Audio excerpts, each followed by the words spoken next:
I always hate going through that, listening to all that. My grandmother used to say when I first joined the Coast Guard, "What do you do?" You know, my kids ask the same thing now. So it's a little squeaky. I'll do the best I can to keep off of that. Well, first off, it's a real pleasure to be here. I really admire all the business folks in any community that I'm in for the risks that you take, for the energy that you put into the community, and the Chamber of Commerce is an outstanding organization. So when I had the opportunity to finally get over here and speak to you all, I jumped at it, and I welcome any returns that you may want to offer after listening to my brief.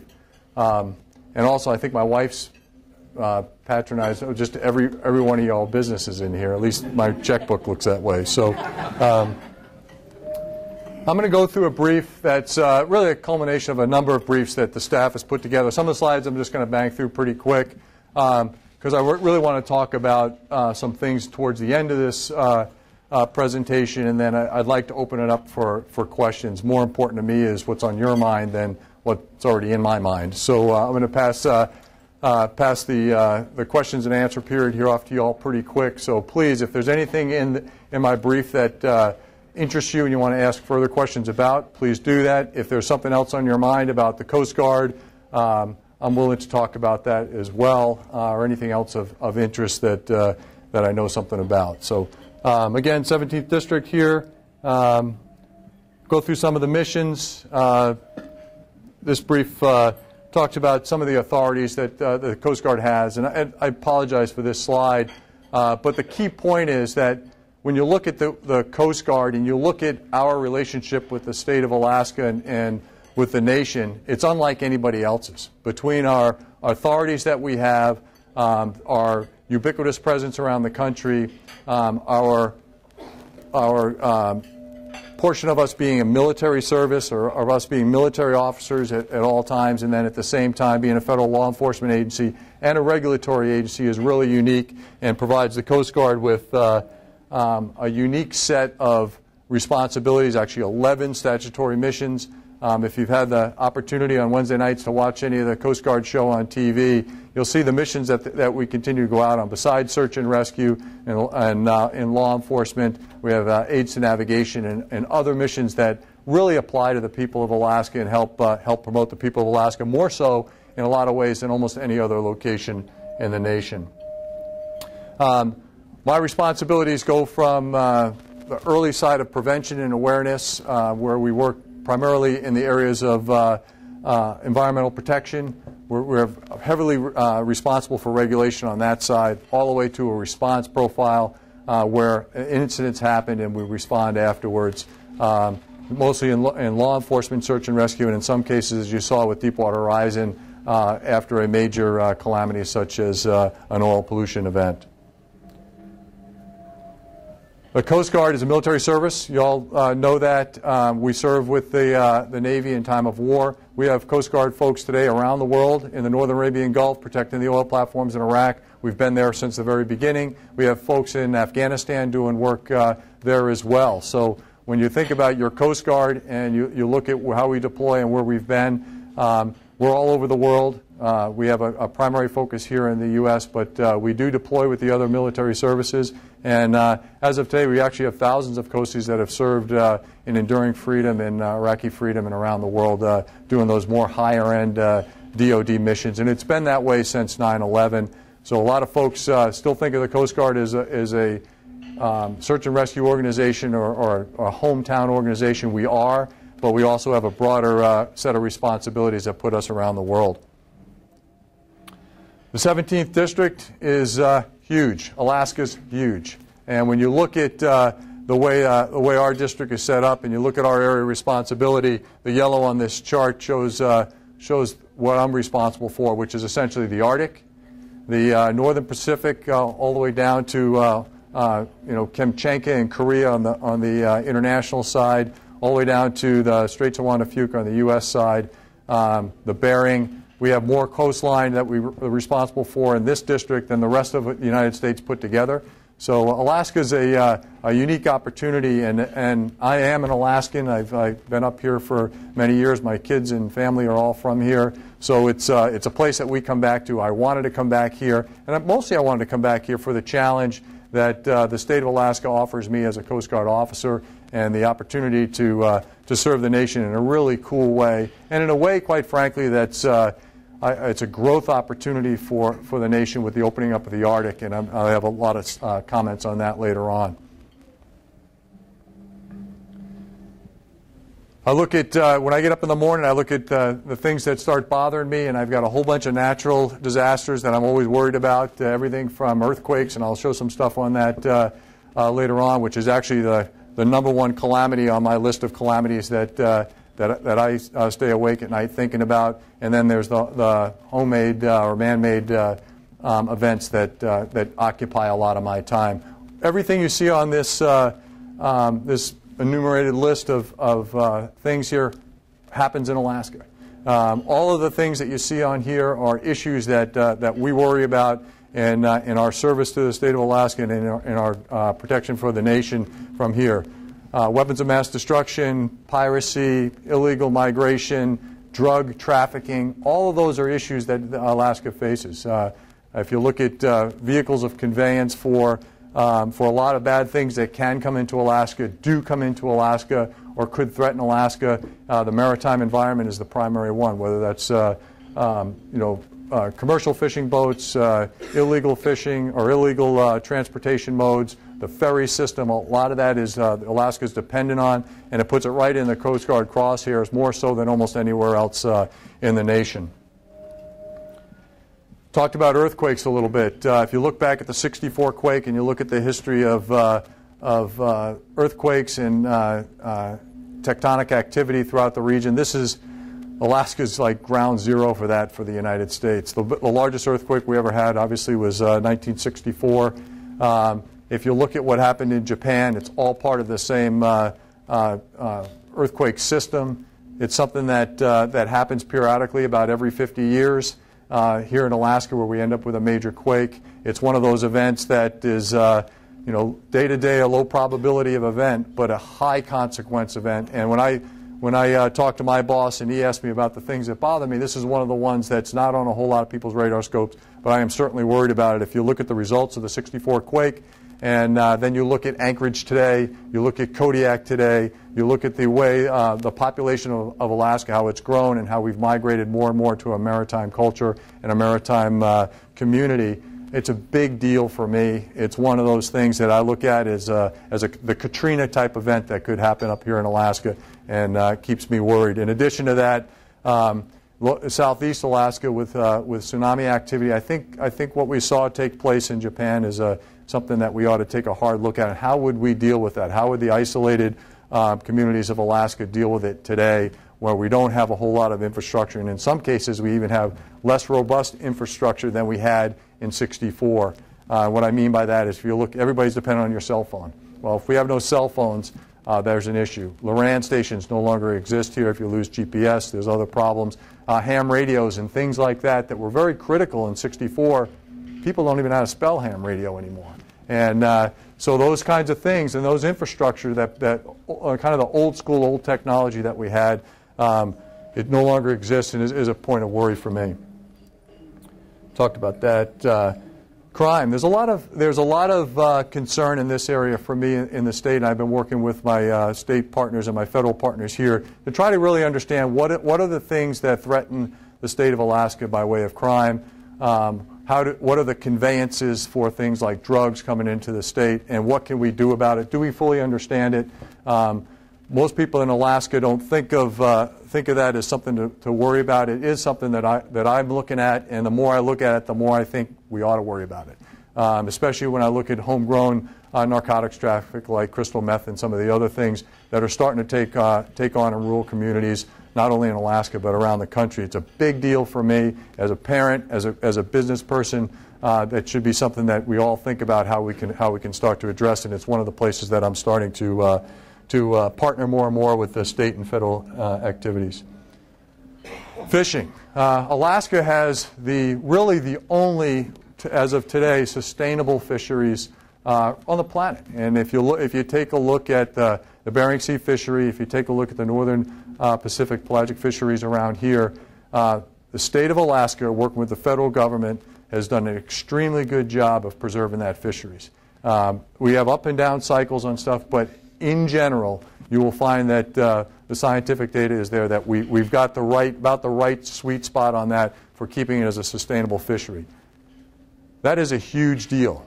Not only is it a huge multi-billion-dollar industry that feeds directly into the state of Alaska, but it's a precious industry that the rest of the world likes to covet, look at, quite frankly, steal if they can.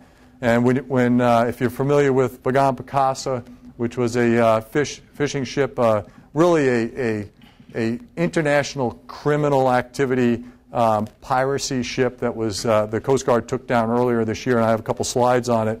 You talk about a ship with 9 miles of net on board, sucking in everything from sharks to dolphins, and when you have 3,000 or 4,000 pounds of shark fins on board, how many sharks does it take to make that? How many are you throwing over the side so you can have some shark fins? And you look at the amount of danger that poses to our sustainable fisheries. It's an area that is of growing interest not only to me and to the Coast Guard, but to my overseers in Washington as we look at the returning fight for fish around the world. And really ground zero for that for the U.S. is up here in Alaska, and I could talk forever on fish issues. Great Circle Route. It's one of those things that most people probably don't think about, but Alaska is in a very unique position for international globalized trade. If you look at the way ships travel around the world, they try to go from the shortest distance from point A to point B. Because we're a globe, it turns out that most of the stuff coming from Korea, northern Japan, and even in some cases China, the quickest way to North America is to come up through Alaskan waters, in particular to go through the Aleutian chain into the Bering and then come out around Dutch Harbor and then re-enter into the U.S. or Canada.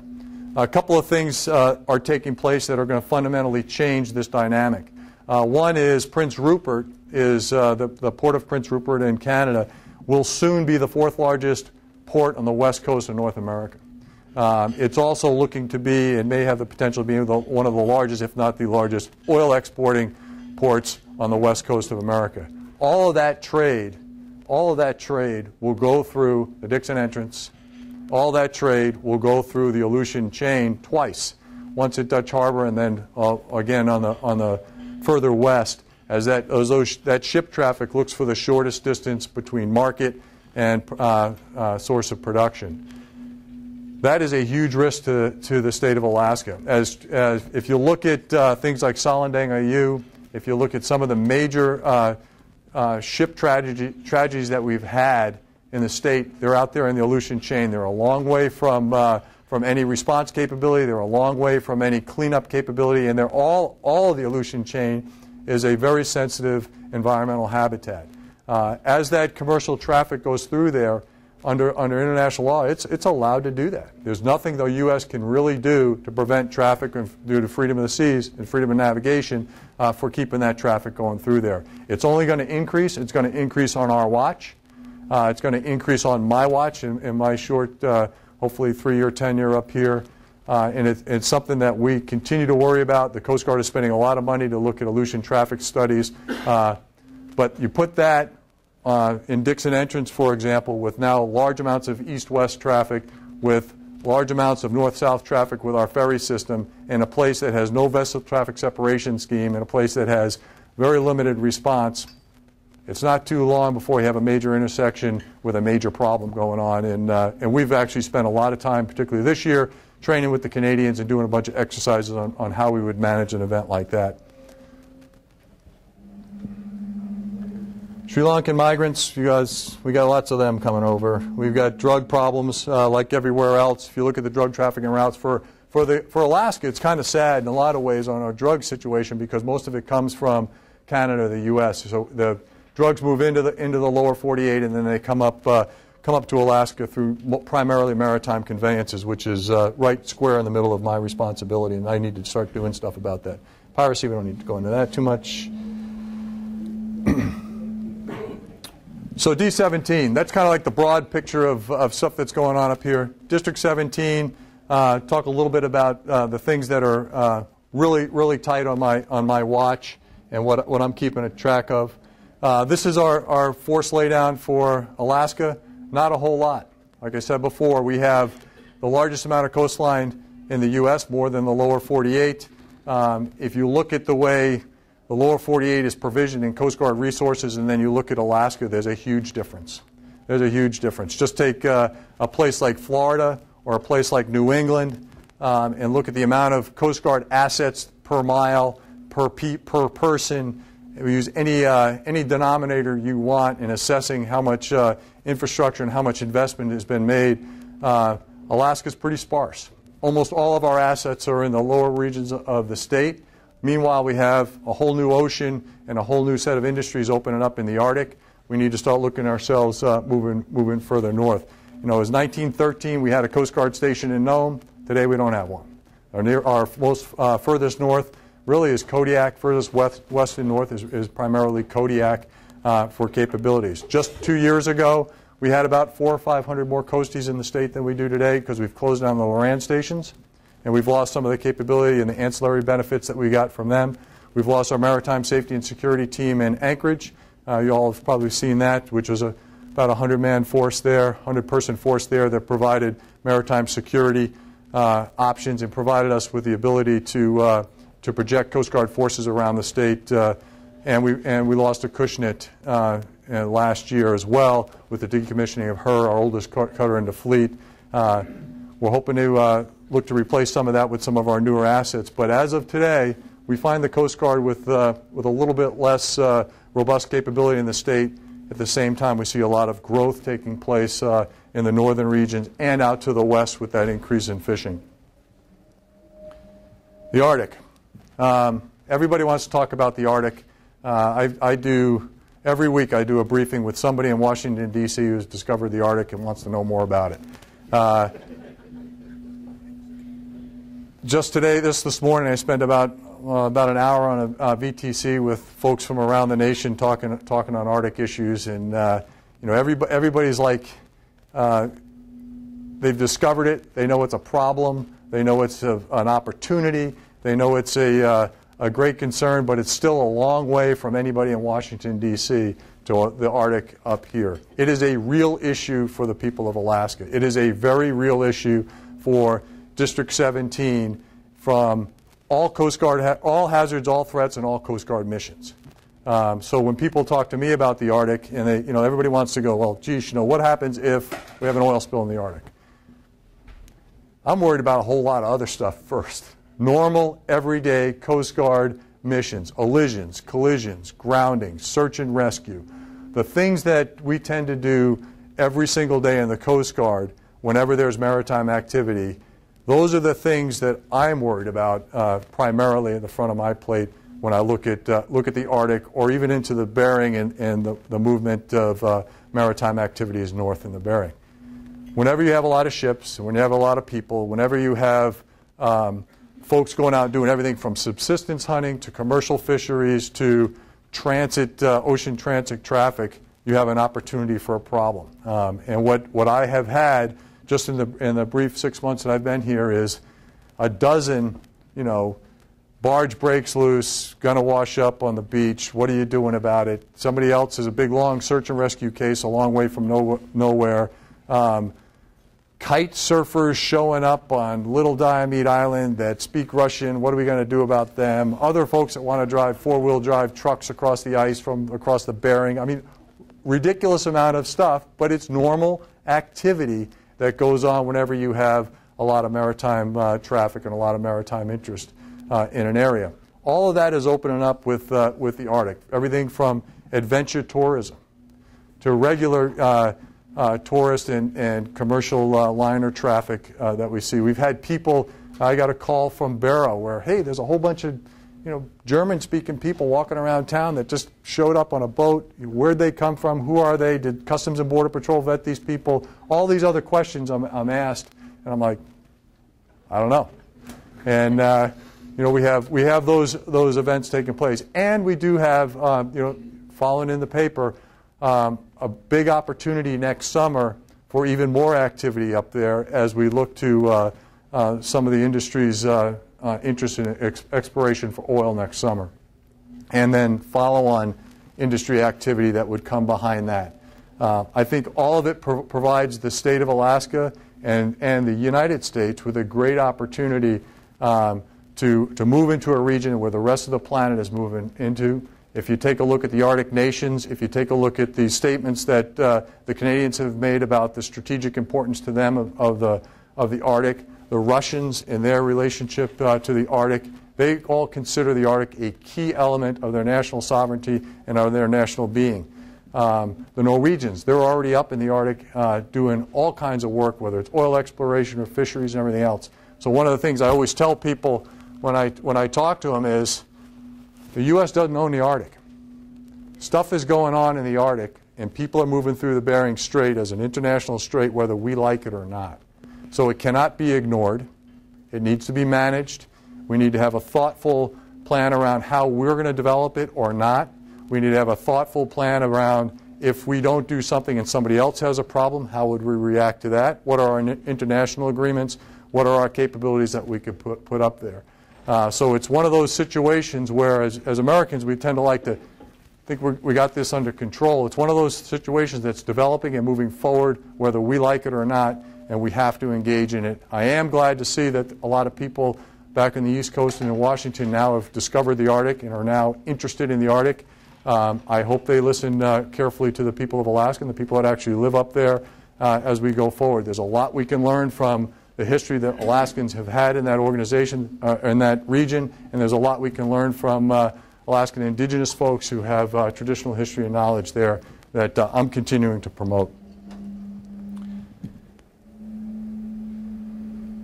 Yeah, oil. Everybody's talking about oil in Alaska, and everybody asks me that on a daily basis. What are you guys doing about oil? What are you doing about the riches that are up there? There's a lot of oil in the Arctic. Not just in the U.S. side, but also in the Russians, the Canadians, and obviously the Norwegians who've been up there for many years.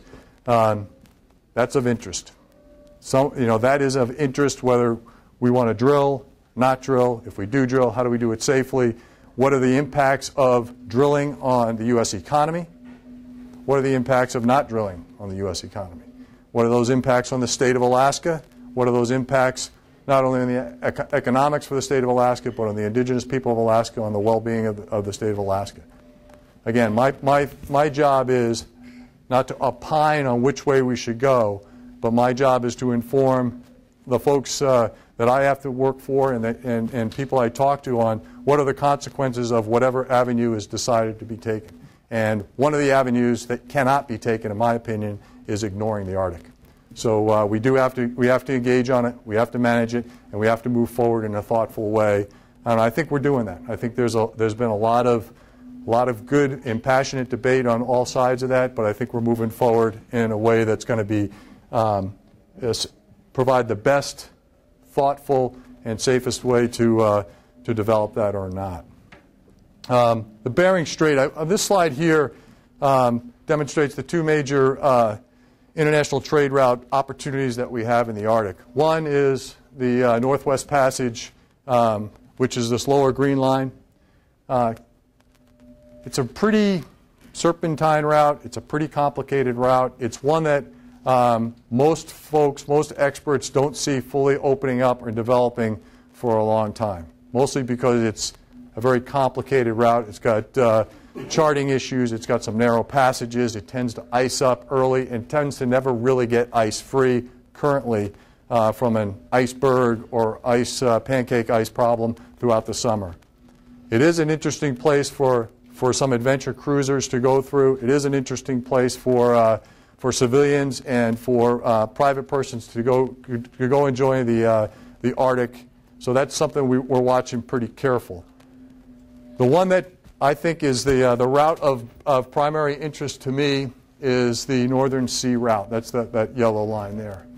This year, a member of my staff had the opportunity to go out on the Russian icebreaker Yamal and sail about half of the Northern Sea route. What was interesting on that passage was they couldn't find any ice.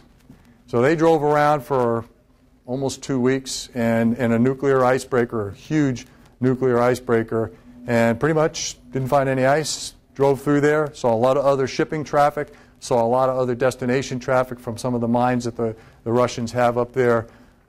Very busy area, very little ice.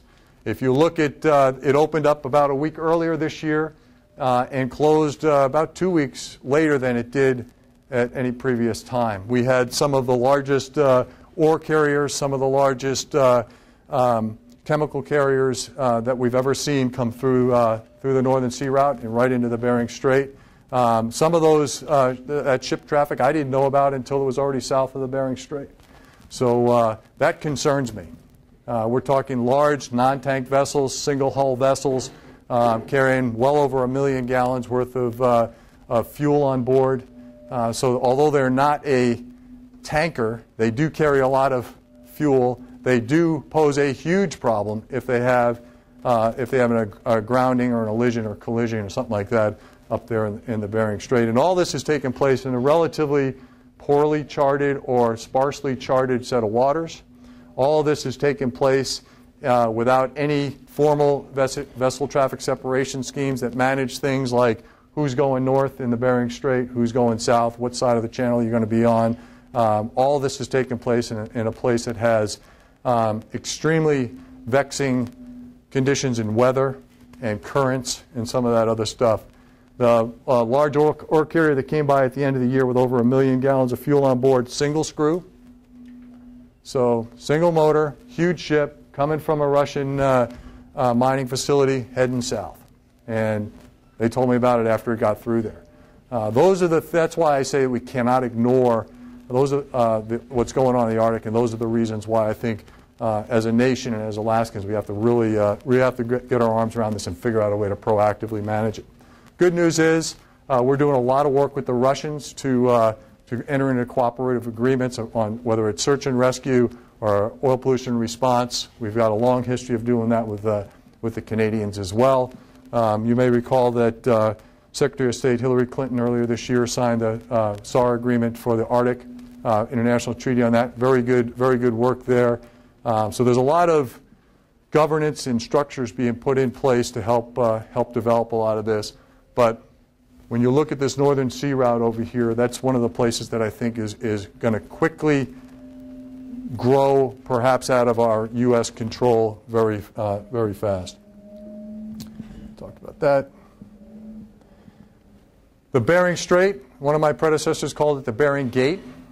Everything that goes in the Arctic goes through there. Because regardless of which route you take, you're going to go through the Bering Strait. And when you look at the key oil development opportunities for Canada and Russia, when you look at the key mining opportunities for Canada, Russia, and the U.S., all of that traffic would go through the Bering Strait as well. So I spent a lot of time educating our senior leaders on what that means, what capabilities we need to have, what are the requirements for the United States, how are we currently prepared, and how could we best be more prepared in the future for that increased traffic. That's a real quick overview of D-17, a number of Coast Guard missions. If you take away anything from this, I think you ought to take away that Coast Guard's here, we're engaged, we're a key partner with the state and locals in a lot of locations for doing all the things that the Coast Guard's responsible for. We tend to jump on whatever the last big exciting issue was, but again, where I sit, we have 11 statutory missions in the Coast Guard, from search and rescue on one end to drug enforcement and homeland security stuff on the other end. All of those missions are in play up here in Alaska, and between myself and the other 2,000 Alaskan Coast Guard-based folks and auxiliaries and everybody else, we're doing the best job we can with what we have. But we can't do it alone. We're leveraging our partners, and we can't do it alone. We need the help of everybody in Alaska to help us do that. So that's just a quick overview. Yes, sir. Want to touch on the need for a new icebreaker, please? Yeah, always going to happen. If you had an opportunity this morning, and probably unless you're some really crazy political wonk, you probably didn't. But the hearing today, there was both Lieutenant Governor Treadwell and Admiral Papp, the Commandant of the Coast Guard, testified today on in front of Congress, and that issue just kept coming up over and over. And our good Congressman Young, we just kept bringing it up. And I think The way I would characterize that is a number of things. From a historical perspective, and Carl Yucatel's I'll point him out as a very famous Coast Guard icebreaker sailor and skipper, and somebody that knows a lot more about the trade of breaking ice than I do. But just looking at it from a historical perspective, when I came in the Coast Guard, we had 9 icebreakers, not counting Mackinac and the Great Lakes. Today we really got 1, right? When I came in the Coast Guard, there was a lot of ice in the Arctic, and that's 34 years ago. The Arctic wasn't a big issue. That wasn't an opening area. Oil wasn't. We weren't even. Barely got the pipeline in back in 1977. It was just the very beginnings of even looking at any oil exploration in Alaska. Today we have 1. And we have a whole new sea opening up. We have another 1,000 miles of coastline. We have a lot more interest up there, whether it's developmental interests or environmental interests, and a lot more, as I talked about earlier, international interest in that area. Less ice in the Arctic or an open Arctic does not mean an ice-free Arctic. In fact, you can make the argument that you really need to have more icebreakers now than ever because you don't know when that ice is coming in and out. Every time you go up there, you do have the opportunity to run into ice that is broken off from somewhere else.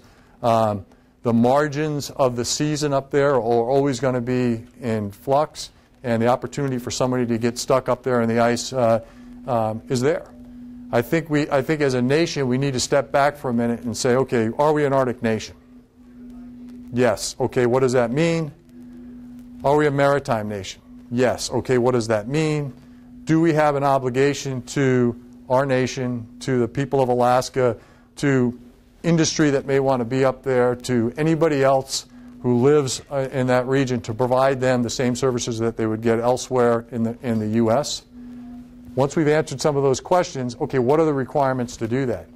I think there'll always be an icebreaker as one of the solutions to doing that. People ask me a similar question to yours on, okay, are you going to build an air station up in the Arctic? Are you going to build a port in the Arctic? My answer to that is, if I had an icebreaker, I almost don't have to do that. Why? Because I have an icebreaker with a flight deck. I can put helicopters on it. I don't need a port if I've got a place where I can take care of a whole lot of our folks. If I have the ability to respond from offshore and move that response capability around, that may even actually be better.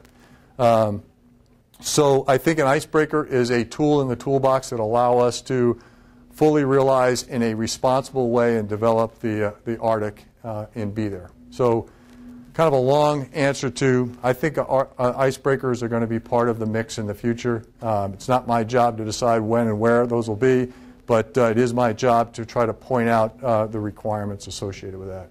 So thank you for the question. It's one that always engenders a lot of interest, and from our political overseers as well, who see that as a key component, especially because you look at how long it takes to build one. If we all decided today, let's build a brand new icebreaker for the Coast Guard to go do great stuff with the opening up of the Arctic, it'd be 10 years from now before we had the thing sailing around up there. So when you look at trying to hedge against future issues, how do you do that today? We're at the point where we need to start making some decisions, like I said earlier. So thank you very much for that question. Yes? Hand up, please. Brad would really appreciate it. Yeah. I'll go over here. Yes, ma'am? Okay. Admiral, I'm with Senator Begich's office. And on a related topic, there was an article today about Nome.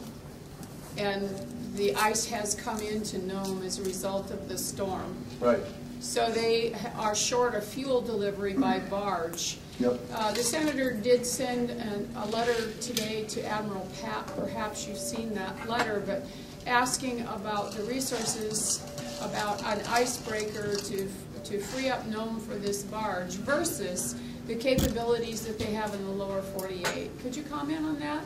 I can. So, and I've actually talked to a number of the commercial enterprises that had hoped to bring in the fuel in there in the first place. So, Nome is not unlike a lot of other places on the coast of Alaska that aren't connected to anywhere else and that have a whole bunch of people that live there that need stuff. One of the things that they had hoped to get this year was enough for everybody else's edification, another barge load of fuel in there to give them the necessary supply and really cushion to get through the winter in fuel. And also, quite frankly, to help keep the price of fuel down, because it's a lot cheaper to bring it in by barge than it is to fly it in. One way or another, the folks in Nome will get fuel this winter. Whether it's going to be real expensive or not, or subsidized or not, whatever, that's going to have to be worked out. I've been assured by industry that there's probably enough supply now to make it through the winter, and they could buy some from other reserves that are there. It would be great if we could move a barge into Nome now with the ice that's there, and I've asked the same question on Healy, who happens to still be up in that AOR, area of responsibility, if she could, before she heads south, aid in any way in helping to get that fuel in there. So whether she helps break in a barge that can bring fuel there, not unlike, quite frankly, what we do in Antarctica and other places we want to bring in fuel, whether that would work, how close could you get, whether you fill her up with fuel and you pull her in and you pump her out, you know, those kinds of decisions. So it is something that we're actively looking at, working with industry and the state and the people in Nome to try to solve that problem. I have not seen the letter that Senator Baggage has sent to Admiral Papp, but now that I know that, I'll take a look at it. Yes, ma'am, that would be grateful. But you know, I think that's one of those. What's happened in Nome is an inevitable surprise that's likely to happen in a lot of places. And we have less ice throughout the northern regions of the state, people are going to tend to want to move stuff in at the last minute. I'm facing that with a number of high sites right now that help us with some of our radio transponders where the weather got bad early and now we have a problem getting fuel in and out of there to keep them open. I think an icebreaker is part of the solution in a lot of that. Better logistics as a logistician. There's other ways you could mitigate that. There's some issues that I just learned in the same conversation with industry about low sulfur fuel and whether you can mix that with regular diesel fuel, and whether you can't mix it with JP and you got to move it store it in a separate tank. So a lot of decisions that are made have nth order effects and unintended consequences about just where you can store stuff and how you can move it in. Long answer to a pretty simple question, which is Nome didn't get their last fuel delivery, and we got to figure out a way to solve that. And I know Mayor Michaels pretty well, and she's. We'll make sure they don't freeze. Yes, ma'am. Sir. In mentioning the Great Circle route, you also mentioned Dixon Entrance. Right. Will some of that shipping be coming through the inside waters of Southeast? No, most of the shipping that's a globalized shipping, and the way it's been characterized to me by industry, you're 2 days quicker to market in Chicago if you go through Prince Rupert from Korea than any other place. And if you look at the infrastructure investment that the Canadians have made in the Prince Rupert area, it's all connected. So new railhead, better roads, and a much improved port facility there, so they can handle the TEUs and the bulk cargo coming in and out of there. That's significant. 2 days is meaningful. If you can get from Korea to Prince Rupert, get it on a rail line and get stuff to Chicago or any other place in the U.S. faster than you can to a U.S. port, that has ramifications for Alaska because that traffic comes through our waters. It also has ramifications for the rest of the nation in whether we need to make investments and improvements in some of our other ports as well. I mentioned oil. People know the pipeline that's supposed to go all the way down from Canada down to Houston area so that we meet our refineries. There's decisions that have to be made as that pipeline goes forward or not, and where the Canadians are going to move it to market. All I can tell you is that the Canadians are going to move that to market. They made that clear to me. One of the ways to do that would be an oil facility in the vicinity of Prince Rupert as well. But most of that traffic is going to be east and west as it looks for Asian markets for raw products going to the west, and manufactured goods coming to the east into the U.S. So that's most of the water. Now, Dixon Entrance, and then I don't have a chart of Prince Rupert, but if you look at the way Prince Rupert is, that's all, once it hits Dixon Entrance, that's inland waters from there. So, again, I'm just somewhat of the canary here in the coal mine saying, hey, that's an issue. And we just need to understand what that looks like. And that's why we spent a lot of time this year training and exercising with the Canadians over what would a non-tank vessel mishap in Dixon Entrance look like, where would it go, and we have a lot of scientific work being done in that area. So thank you. Over here. What impact, if any, are the mandatory military cuts having on the Coast Guard here in Alaska? The Coast Guard's in a pretty good spot. And if you take a look at the way our budget played out for 2012, fiscal year 2012 that we're in right now, I think we were very well supported by both the administration and Congress. 2013, there's some people in this room that may know better than me with their political insight. I don't know where we're going in 2013. The super committee obviously came out and didn't deliver I think what we expect them, or a substantial product to change what the triggered cuts would look like. I know that my DoD partners and colleagues are pretty worried about it. Our commandant has come out, he testified today as well, that we're going to tighten our belts like everybody else. I think for the state of Alaska, I can say with full disclosure that I know of no cuts that are coming to the state of Alaska in the near future. That doesn't mean that when the budget finally comes out in 2013, there's something that I here today don't know about. But right now, I think we're going to hold our own in the state. That's helpful. Yes, ma'am. Admiral, can you talk about the ramifications for not submitting laws of the sea treaty? Great question. Law of the Sea Treaty. We got some lawyers in the room that do this better than I can. It's been the position of now 4 different commandants, the CNO, several different chiefs of naval operations, the chairman of the Joint Staff, Admiral Mullen, and others that the U.S. actually we have signed it, we haven't ratified the Law of the Sea Treaty. The United States really needs to ratify that treaty.